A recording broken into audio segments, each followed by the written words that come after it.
Halo teman-teman, selamat datang di Formula Gledek. Kita dapat kesempatan spesial untuk menginterview salah satu petinggi dari Formula E. Lebih tepatnya adalah Chief Championship Officer dari Formula E, Mr. Alberto Longo. Good morning. Very good morning. Thank you for having me. Yeah, how's the weather here?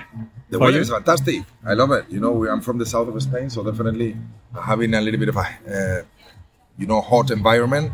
I like it. Obviously, it could be a little bit more challenging if we have some rain, in the race. But definitely, we will.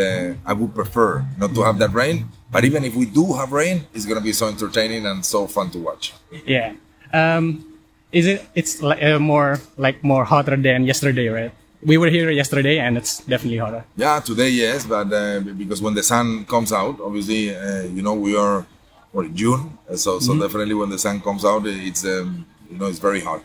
But again, we're ready, and I'm sure the drivers have been used. They have done a lot of preparation in terms of in training inside saunas, inside very hot environments, so they get used to this temperature to provide hopefully a big show for us on Saturday.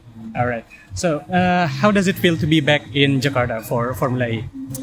Well, I personally love it. As a founder of Formula E, and I was here from the beginning. I was the first person to come here to Jakarta back almost 5 years ago, and it's been hard, to put this race year on year. But now we're in the third edition, the third year. Last year of our contract with Indonesia, with Jakarta. And definitely, if I look back, I'm super proud of what we have done.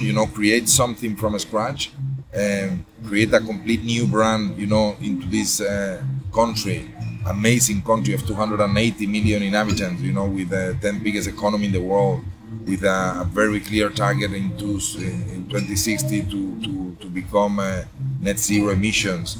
A country and a city that has so much in common with the goals of Formula E, and having the numbers of fans that we have from Indonesia, which is massive. I think it's 17 million fans in Indonesia, avid fans in Indonesia. It makes me so proud, to be here, to be building up this third edition. Hopefully, we will be coming back soon. We are obviously in talks with the city. We're in talks with the governor. We're in talks with the central government as well, and hopefully we will be back for many years. Right. I think you mentioned this is the last year in the current contract, right? And the discussions is still ongoing. And I remember in the press conference back in Balai Kota in last April, I remember that the Jakpro said that there are some technical things that they need to sort out before extending the contract. What is exactly the concern of the track? That you will need to tell them. The track, there is no concern on the track. We have 3 different options. We have Anchol, we have Monas, we have a GBK as well as the stadium. So we have plenty of options to be racing on. So there are no such thing as I would say technical difficulties on the viability of the track itself. So you might need to ask Jakpro to see exactly what they tell you.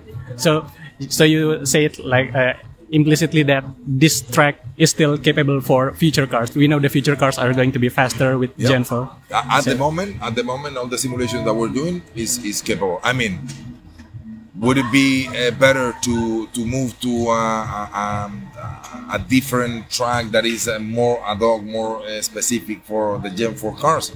Probably yes, but that doesn't mean that this is not doable. So that this track is still viable and doable for the Gen 4 cars, for sure. Yeah, right. So since we talked a little bit about Gen 4, can we how do you see the Formula E in the future, especially with the Gen 4 or maybe the far future of Formula E?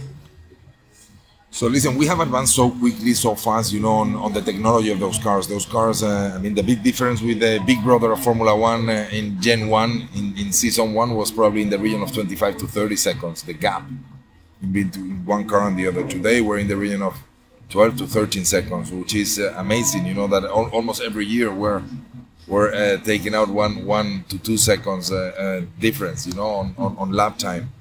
And the jump that we're gonna have in Gen 4 is gonna be amazing, probably in the region of 5 to 7 seconds, you know, faster than I really foresee in Gen 4 that we're gonna have a car that is gonna be sitting in between Formula 2 and Formula 1 already. Wow, that's gonna be really fast. It's gonna be really fast. But that tells you that probably in Gen 5 will be the fastest championship on earth, you know. Well, maybe. And I'm really confident that we could get there, because the growth of the championship of the technology is exponential. It's not arithmetic; it's exponential. So definitely, you know, I'm super proud. Let's see how everything evolves. But I've been already in some from Gen 4 test. And the car really looks fast. You know, it's a different animal. I don't know if we can or not. I don't know if you will do it or not. But can we see the picture of Gen 4? If I cannot show it to you. I'm really not sorry. yet. No, I cannot show it to you. Okay. We're gonna be launching that in a very organized way, as we always do things. You know, and definitely it's everybody will know, but probably we will do some sketches at the beginning, you know, and we will keep on the big surprise to later on next year. But I can tell you that it's going to be impressive. I mean, in terms of performance, it's a complete new car. I mean, it's a different animal, as I was saying before. The look and feel of the car is also really cool. You're gonna love it, but I'm sure I cannot show it to you. Okay, you already seen it, right? Oh yeah, of course. I've seen it live.